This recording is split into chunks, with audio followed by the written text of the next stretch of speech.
नमस्कार दोस्तों, स्वागत है आप सभी का YouTube चैनल हिंदी मार्गदर्शन XYZ में। आप हिंदी व्याकरण या साहित्य से संबंधित कोई भी परीक्षा दे रहे हैं, जैसे TGT, PGT, UPTET, CTET, UPSI, RO, ARO तथा सिविल आदि की परीक्षाओं में सफलता मिलेगी। आप लोग इस चैनल को सब्सक्राइब और लाइक कर दें ताकि जो भी वीडियो अपलोड करें आप सबको सूचना मिल जाए। चलिए दोस्तों शुरू करते हैं। इससे पहले हमने संधि के बारे में कुछ जानकारी प्राप्त की। इसके हमने 3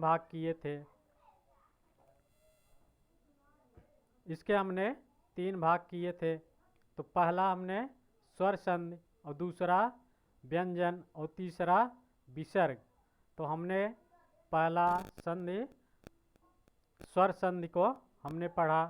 अब आज हम उसके आगे दूसरा पार्ट लेकर आए हैं, विसर्ग संधि। व्यंजन के बाद स्वर अथवा व्यंजन आने से जो विकार यानी परिवर्तन जो होता है उसे व्यंजन संधि कहते हैं। व्यंजन हमने पहले पढ़ा है कि व्यंजन 33 होते हैं। वर्णों की संख्या हमने पढ़ा था 52 है। तो 52 में ही हम देखते हैं संधि बनती है, 52 वर्णों से ही। इसमें कुछ नियम है जिसके द्वारा व्यंजन संधि कहाँ होगी इसको समझते हैं। पहला नियम देखते हैं,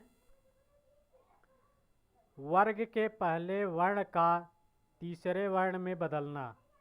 यानी वर्ग के पहले वर्ण का पहला वर्ण जैसे क, च, ट, त, प, ये सब जो है पहला वर्ण है, यानी स्पर्श व्यंजन का पहला वर्ण तीसरे वर्ण में बदलना। तीसरा वर्ण मतलब जैसे हो गया क का ग, च का ज, इस तरह से। तो यहाँ देखते हैं, जब स्पर्श व्यंजन के 5 वर्गों के प्रथम वर्ण जैसे क, च, ट, त, प के बाद कोई स्वर, यहाँ देखते हैं क, च, ट, त, प के बाद कोई स्वर आए या अंतस्थ व्यंजन, अंतस्थ में य, र, ल, व, या किसी वर्ग का तीसरा, चौथा और वर्ण आए तो वहाँ अर्थात प्रथम वर्ग का अपने तीसरे वर्ण में बदल जाना। यानी वर्ग के पहले वर्ण का तीसरे वर्ण में बदलना। तो कैसे बदलेगा?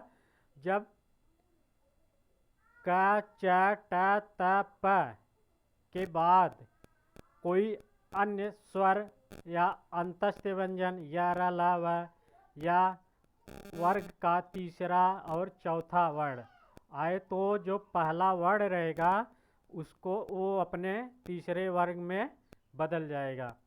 तो जैसे देखते हैं क का ग में बदलना। तो कैसे बदलेगा?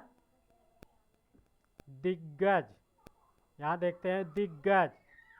तो इसका क्या होगा? क, दिक धन गज।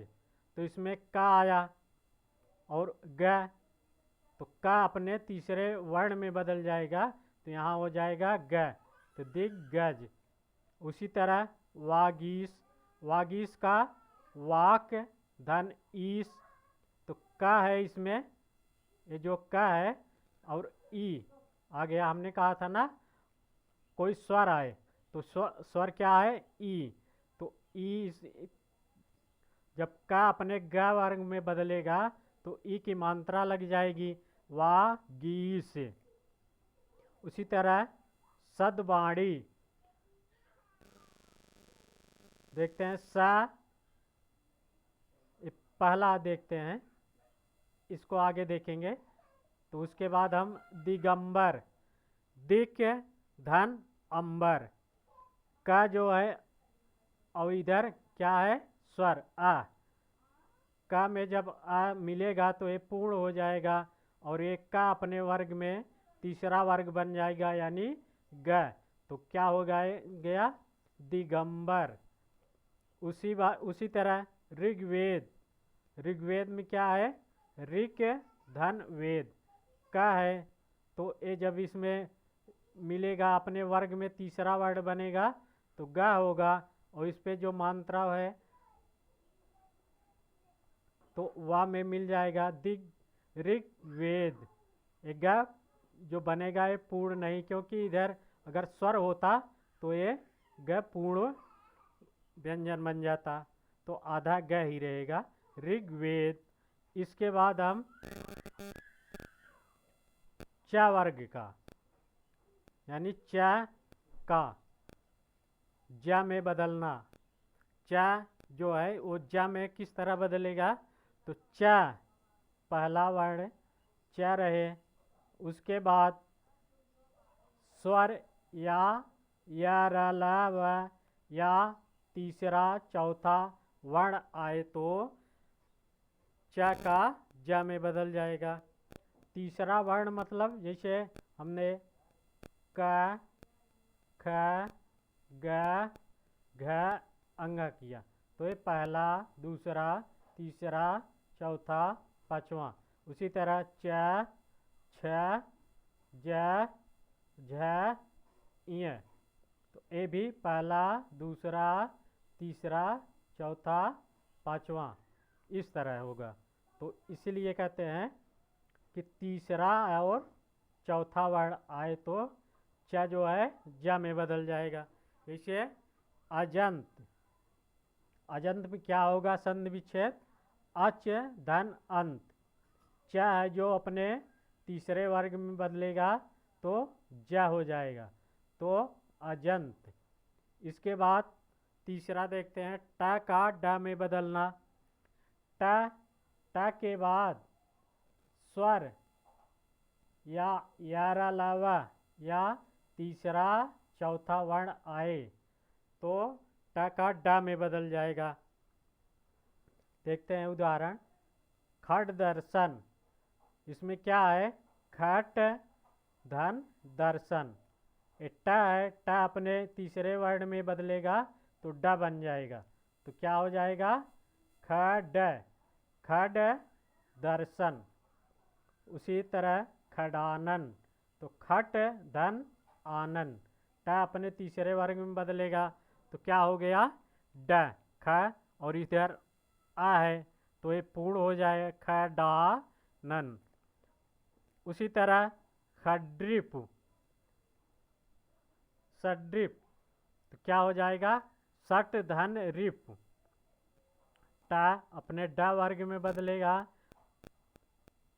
और ड आधा है तो सड्रिप। अब इसके बाद त का द में बदलना। त वर्ग यानी त वर्ग नहीं त केवल त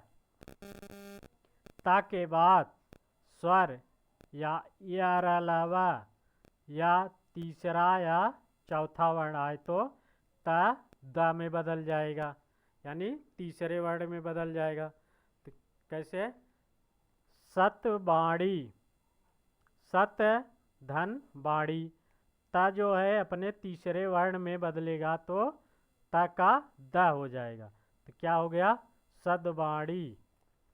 उसी तरह तद्रूप तत् धन रूप। तत् धन त जो है दूसरा वाला त द में बदल जाएगा तद्रूप। सद्धर्म सत धन धर्म त अपने द में बदलेगा, ठीक। इसी तरह उद्योग उत धन योग। सद्गुण सत धन गुण। जगदम्बा जगत धन अम्बा, ठीक। अब इसके बाद हम पा का देखते हैं। पा किस तरह बदलेगा। यदि पा के बाद स्वर या र ल व या तीसरा या चौथा वर्ण आए तो प ब में बदल जाएगा। जैसे अब्ज, अब्ज कैसे होगा, इसका संधि विच्छेद अप धन ज, प जो है अपने वर्ग के तीसरे वर्ण में बदलेगा तो ब बन जाएगा। तो जब ब बन गया तो आधा है तो इधर स्वर नहीं है, इसलिए आधा रहेगा अब्ज। फिर अवधि, अप धन धी, उसी तरह सुबंत, सुप धन अंत, क्या हो गया सुबंत, प ब में बदल गया सुबंत। अब इसके बाद हम आगे देखते हैं। अब हम दूसरा नियम देखते हैं।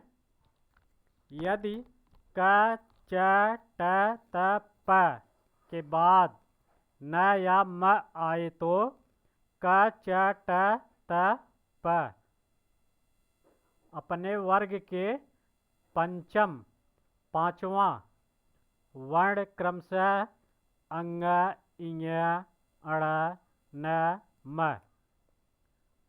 हमने क्या कहा, क च ट त प के बाद न या म आए उस तो क च ट त प अपने वर्ग के पांचवें अक्षर में यानी वर्ण में बदल जाएगा। तो कैसे, वांग्मय, वाक धन मय,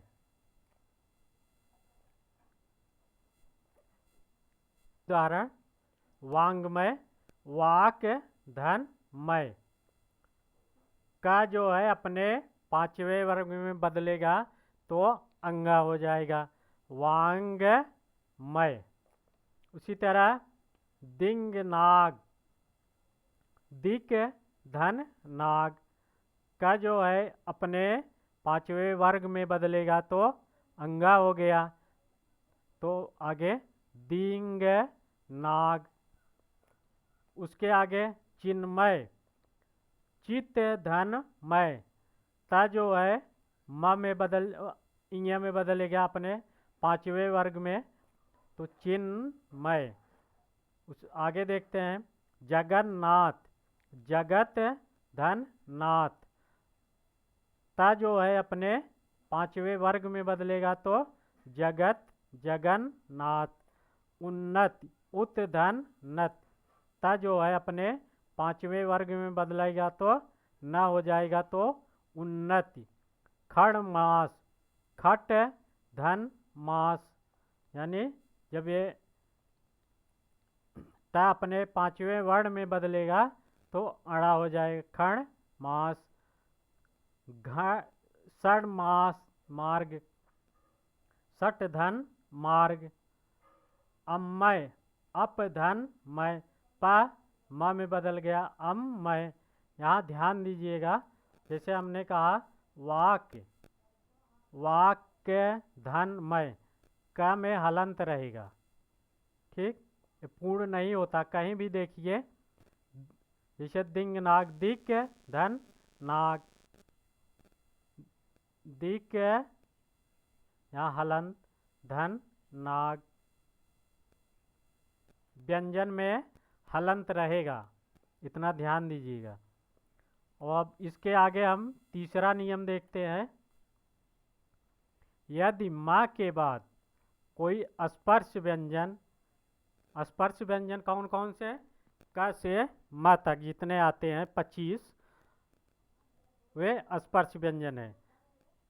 क्या कहते हैं, यदि माँ के बाद कोई स्पर्श व्यंजन आए तो माँ का अनुस्वार, अनुस्वार यानी इस तरह, अनुस्वार या बाद वाले वर्ण का पंचम वर्ण हो जाता है।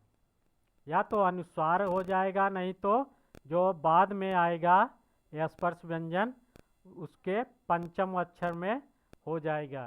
तो कैसे, अहंकार, अहम धन कार, तो इसमें क्या हो गया, ये अनुस्वार बन गया इम्मा, तो अहम कार। इसी तरह संकल्प, सम धन कल्प, म क्या हो गया, अनुस्वार में बदल गया, संकल्प। और इसके बाद यहाँ देखिएगा, अहम धनकार, म जो है और इधर का है, तो का पांचवें वर्ण में बदलेगा। जैसे अहंकार, अंगा बोल रहे हैं ना। संकल्प, इसी तरह संगत, समधन गत, संगत। और संचय, समधन चय, परंतु, परम धन तू, संतोष, समधन तोष, संकीर्ण, समधन कीड़, पंचम, पम धन चम। देखिए ये सब बदल रहा है ना अपने पांचवें वर्ण में। संगम, समधन गम, संपूर्ण, समधन पूर्ण। ठीक। तीसरा नियम क्या है, म के बाद कोई स्पर्श व्यंजन का से म तक, ये स्पर्श व्यंजन है, आए तो म का अनुस्वार या बाद वाले वर्ण का पंचम वर्ण हो जाता है। तो इसके बाद हम चौथा नियम देखते हैं। चौथा नियम क्या है, यदि ता या दा के बाद पहले ता या दा रहे, उसके बाद ला हो तो ता या दा ला में बदल जाता है। पहले जैसे हमने ता या दा, ठीक, उसके बाद प्लस ला हो तो ता जो है क्या है, ला में बदल जाएगा। ठीक। देखते हैं, उल्लास, उत धन लास, ता जो है ला में परिवर्तन हो गया, यानी ला में परिवर्तित हो गया, तो ला आधा है और ये पूरा है, तो उल्लास, महान लाभ, महान धन लाभ, तल्लीन, तत् धन लीन। देखिए सब बदल रहा है ला में। इसके बाद कुछ नियम है, ता में कहाँ कहाँ परिवर्तन होता है, तो देखते हैं। पहला है, ता के बाद ज्या या झा हो तो ता ज्या में बदल जाएगा। पहले हमने देखा ता या दा के बाद ला हो तो ता या दा ला में बदल जाएगा।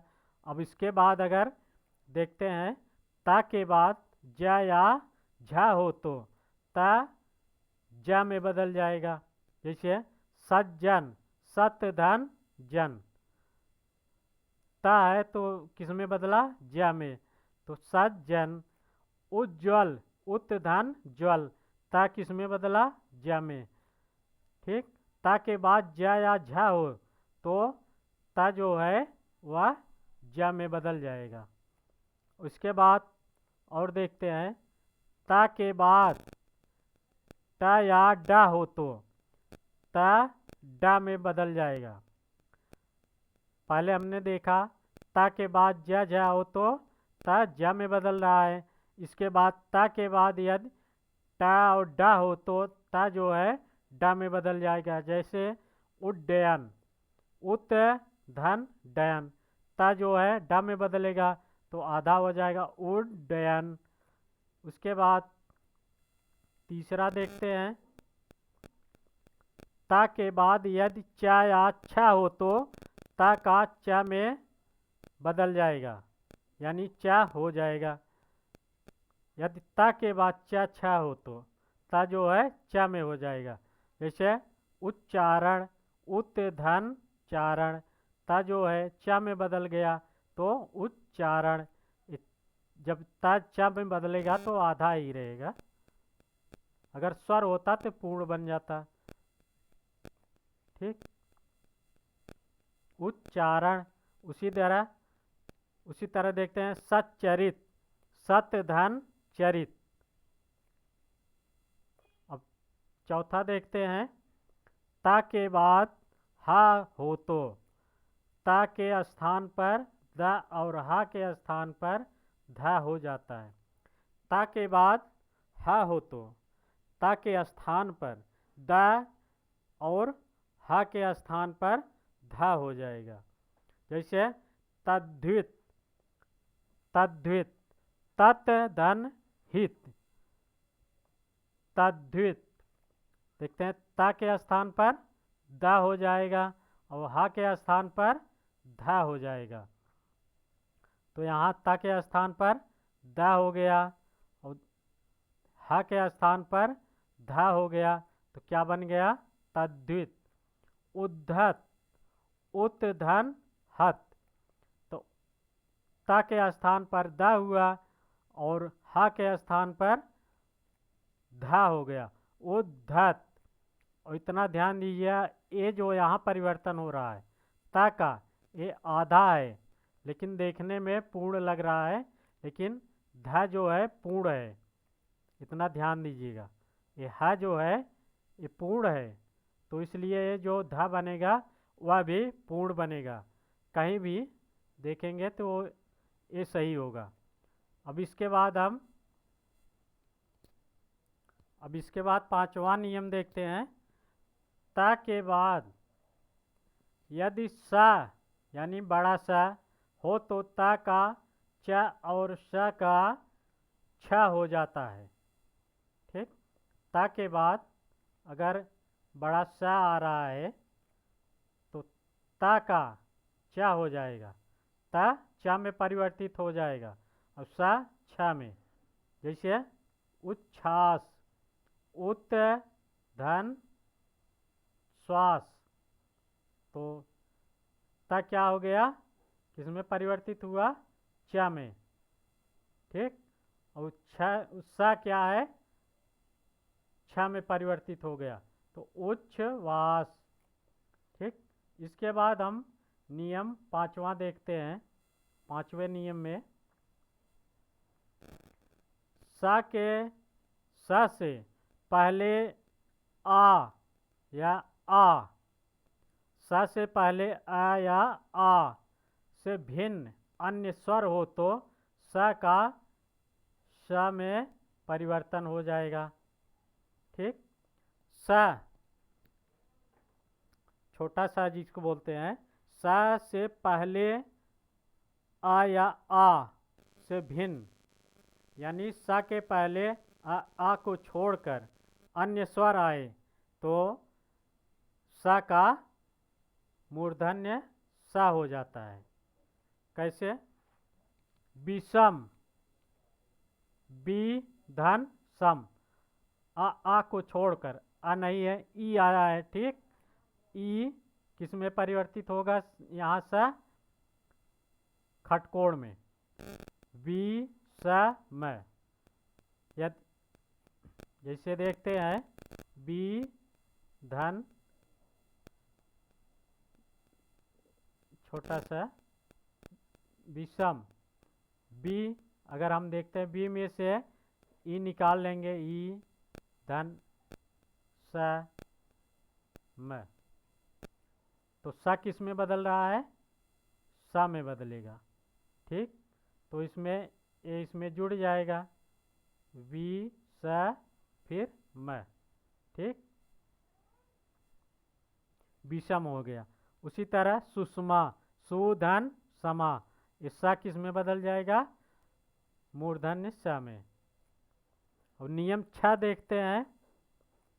माँ का मेल यदि या र ल व स ख स से हो तो माँ हमेशा अनुस्वार ही होते हैं।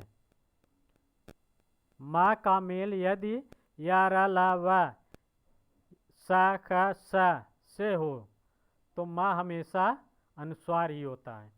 माँ अगर यारा लावा या स ख स से मिले तो माँ अनुस्वार, अनुस्वार ये है, अनुस्वार हो जाता है। देखते हैं, संयोग, सम धन योग, इधर यह आया तो यहाँ म है, तो म क्या हो जाएगा? अनुस्वार। तो अनुस्वार जब म हो जाएगा तो स पे अनुस्वार लग जाएगा, संयोग। उसे संशय, सम धन सय, यहाँ भी स अनुस्वार हो गया तो संशय, संसार, समधन सार। ठीक इसी तरह बदल जाएंगे। नियम 7 देखते हैं।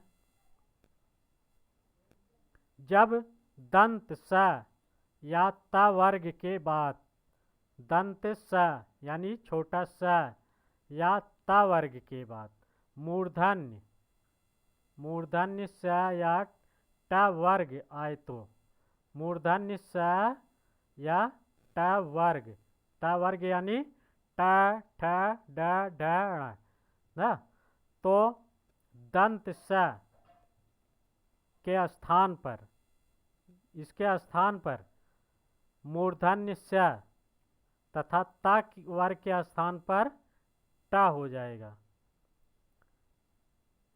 देखिए, यदि दंत स या त वर्ग के बाद श या ट वर्ग आए तो स के स्थान पर मूर्धन्य स और त वर्ग अगर आ रहा है तो ट वर्ग में बदल जाएगा। ठीक, तो देखते हैं। रामस टीकते, रामस धन टीकते, स आया ना, तो इसमें ट है। यहाँ स देखते हैं, स किस में बदलेगा? मूर्धन्य स में, तो आधा स है तो क्या हो गया? रामस टीकते।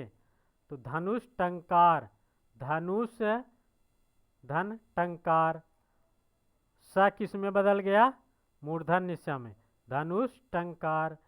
रामस रामष्ठ, तो क्या हो गया? रामस धन षष्ठ है, इसमें ये परिवर्तन हो गया। अब आगे देखते हैं, विसर्ग देखते हैं। विसर्ग संधि, हमने 2 संधि पढ़ ली, स्वर संधि और व्यंजन संधि। अब इसके बाद विसर्ग संधि पढ़ेंगे। विसर्ग, विसर्ग आप जानते ही हैं, विसर्ग इस तरह होता है, ये विसर्ग। ठीक, विसर्ग इस तरह लगता है। विसर्ग के साथ स्वर या व्यंजन, यानी विसर्ग के साथ स्वर या व्यंजन के मेल से जो वर्ण बनता है उसे विसर्ग संधि कहते हैं। विसर्ग के साथ व्यंजन से मेल, स्वर या व्यंजन के मेल से जो संधि बनती है, जो वर्ण बदलता है, उसे विसर्ग संधि कहते हैं।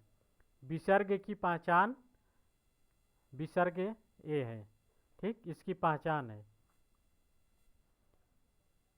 इसके नियम है, जैसे हमने व्यंजन में नियम बताए उसी तरह विसर्ग में भी कुछ नियम है। पहला नियम, विसर्ग के बाद यदि च छ हो तो विसर्ग स तथा ट ठ हो तो विसर्ग स में, और अगर त था हो तो स में बदल जाएगा। जैसे यदि विसर्ग के बाद च छ हो तो किस में बदलेगा? स। और ट ठ हो तो विसर्ग के बाद ट ठ हो तो किस में बदलेगा? स।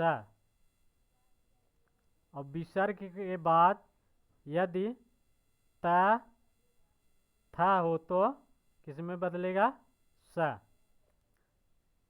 इसको ध्यान दीजिएगा, विसर्ग के बाद।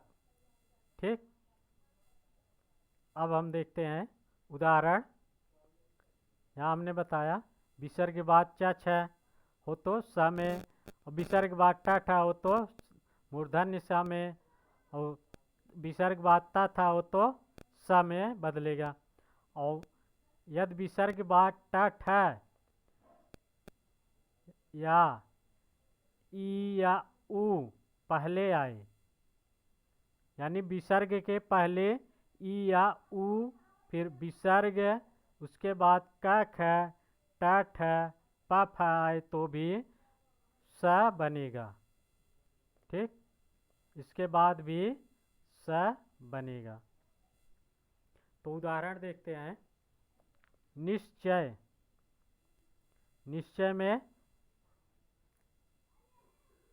निह धन चय, तो क्या आया, विसर्ग के बाद चा आया और यहाँ ई आया, तो क्या हो गया, यहाँ देखते हैं। चा के विसर्ग के बाद चा आया तो मूर्धन्य वो बड़ा सा हो गया, तो यहाँ स बदल जाएगा, तो स इसमें आधा है, तो क्या हो गया, निश्चय।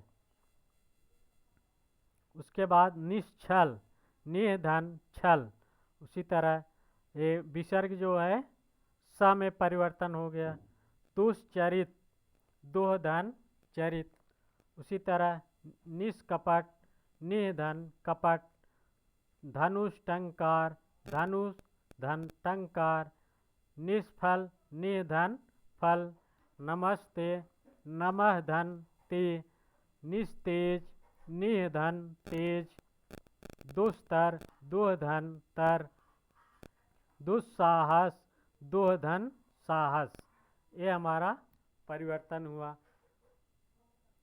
विसर्ग के बाद च आया तो बड़ा सा बना, और टठ आया तो मूर्धन्य से, या ई पहले आए, उसके बाद क ख ट प फ आए तो तब भी मूर्धन्य से बनेगा। उसके बाद हमने देखा त थ, यदि विसर्ग के बाद त थ आए तो छोटा सा बनेगा। ठीक, अब इसके बाद आगे हम देखते हैं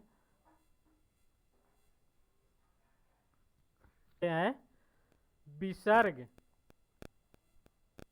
के बाद, दूसरा नियम, विसर्ग के बाद र हो तो विसर्ग का लोप होकर विसर्ग के पहले जो भी स्वर हो वह दीर्घ हो जाएगा।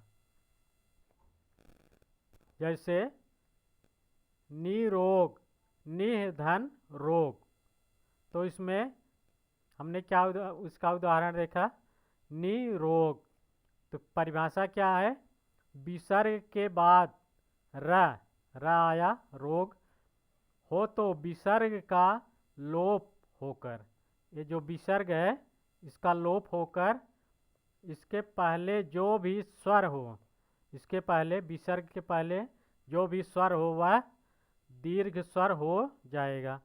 तो निरोग का यहाँ छोटा ई है, नी धन रोग, तो नी का जो स्वर वो छोटा ई है वह बड़ा ई बन जाएगा, नी रोग।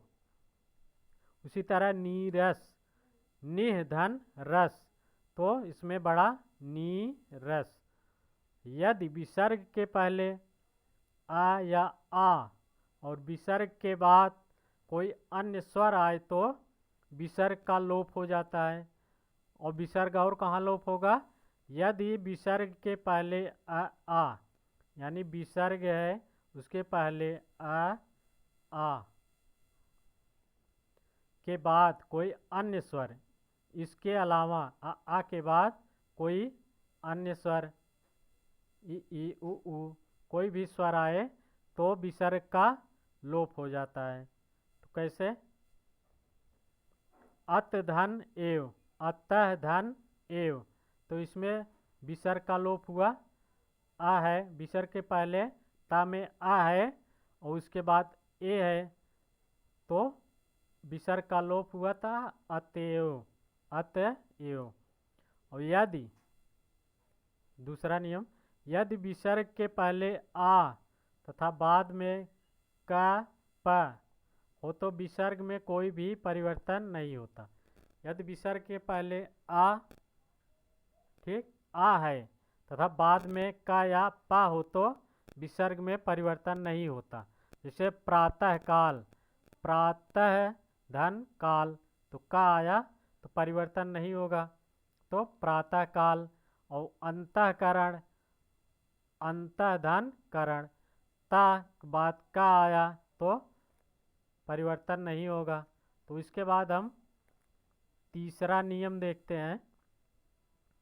यदि विसर्ग के पहले आ आए और विसर्ग के बाद आ यदि विसर्ग के पहले अ आए और विसर्ग के बाद अ या स्पर्श व्यंजन क से म तक के क से म तक के तीसरा चौथा पांचवा वर्ण अथवा य र ल व ह य र ल व ह हो तो विसर्ग का उ होकर आ में परिवर्तन हो जाता है। कैसे? मनोनुकूल मनः धन अनुकूल, मनोरथ मनः धन रथ। तो कैसे होगा? मनः में देखते हैं हमने क्या कहा, विसर्ग के पहले मन में आ है, यहाँ आ निकाल लिए तो न आधा बचा। यहाँ हम समझते हैं मनः धन अनुकूल, या न में हम अ निकाल लिए, ठीक। फिर विसर्ग, फिर अनुकूल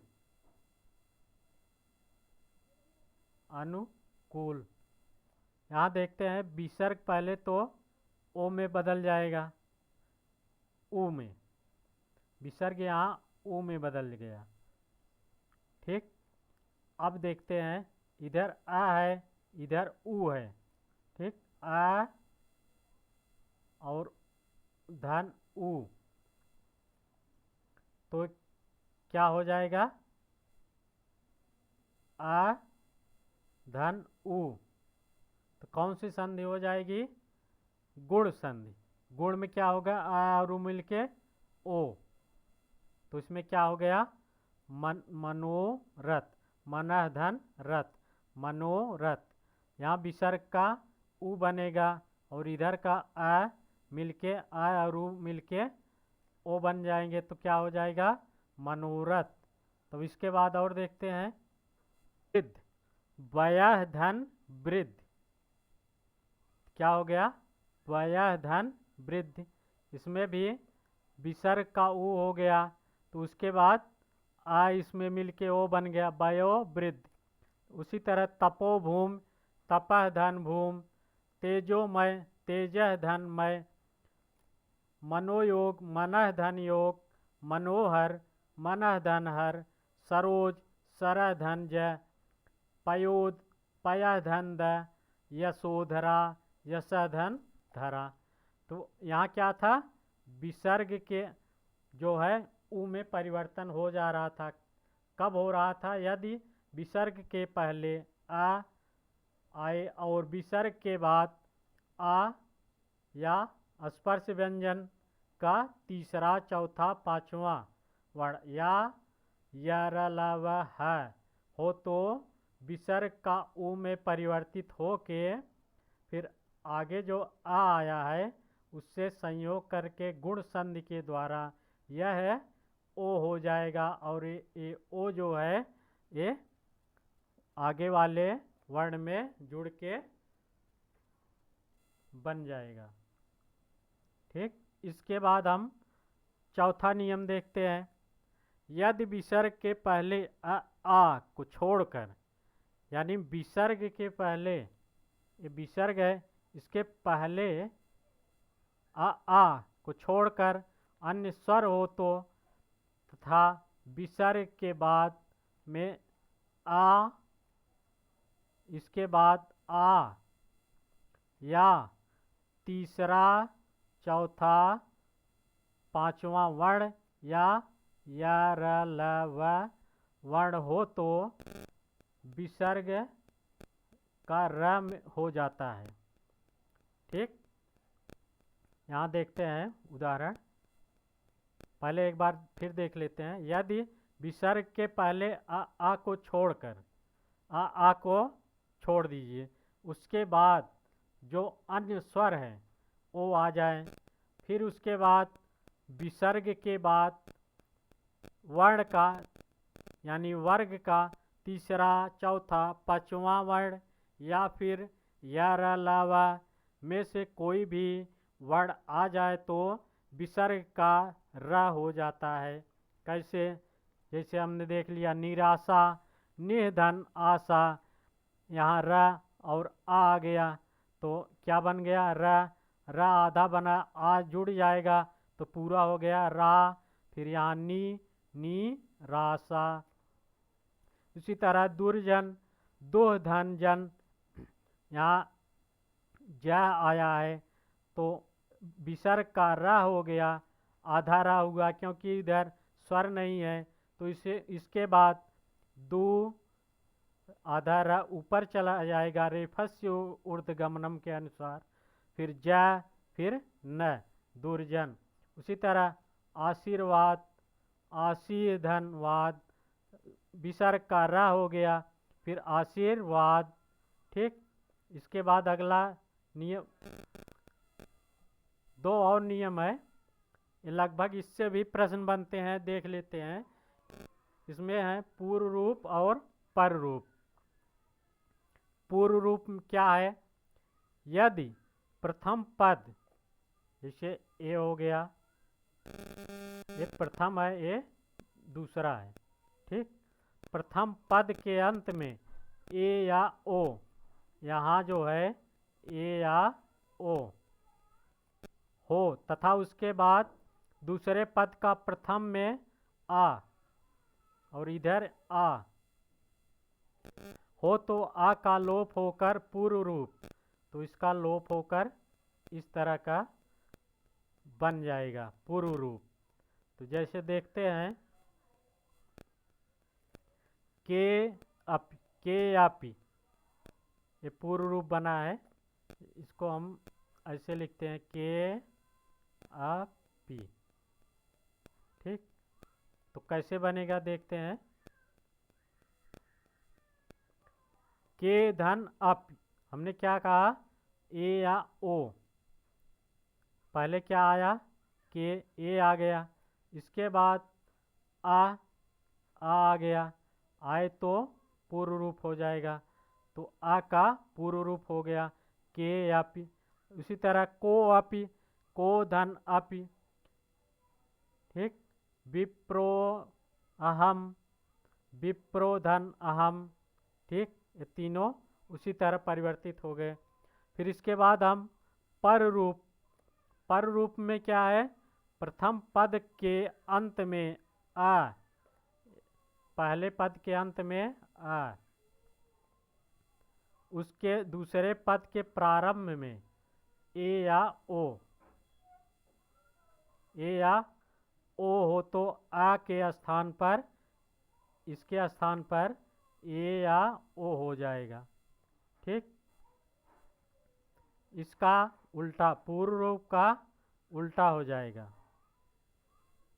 अगर पूर्व रूप देखेंगे तो इसका उल्टा हो रहा है पर रूप। तो जैसे प्रेजते, प्राधन एजते, प्रा में आ आया तो इसके बाद ए आया तो क्या हो गया? ए, प्रेजते। उसी तरह उपोषत, उपधन औसत, आ आया है इसमें और ओ क्या हो गया? ओ, उपोषति।